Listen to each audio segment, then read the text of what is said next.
Tu te diriges toujours vers ce que tu perçois comme bénéfique et tu t'éloignes toujours de ce que tu perçois comme dangereux.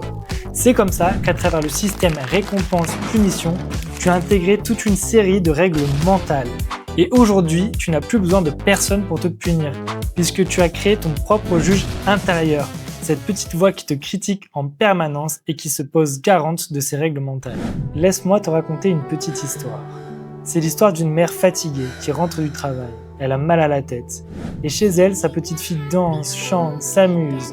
Et elle lui dit « Tais-toi, tu as une voix horrible !» Et là, tu sens la violence de cette phrase ? Il y a de grandes chances que cette petite fille n'ose plus jamais chanter. Car à chaque fois qu'elle voudra chanter, maintenant son juge intérieur lui dira « Tu as une voix horrible !»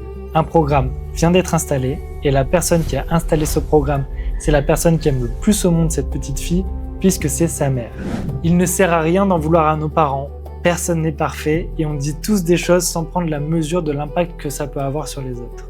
Maintenant, pose-toi cette question. Combien de programmes comme ça traînent encore dans ta tête, qui disent « tu n'es pas assez, ce n'est pas pour toi, tu ne peux pas faire ça ». Le problème, ce n'est pas les programmes, c'est que tu les prends pour des vérités.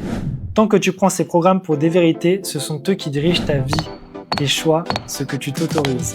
Et c'est pour ça qu'avec mes frères, on a créé l'application MyAffirmité qui te permet de créer des audios personnalisés à partir de tes affirmations positives afin de t'aider à faire évoluer tes croyances. Tu peux tester l'application, le lien est dans la description.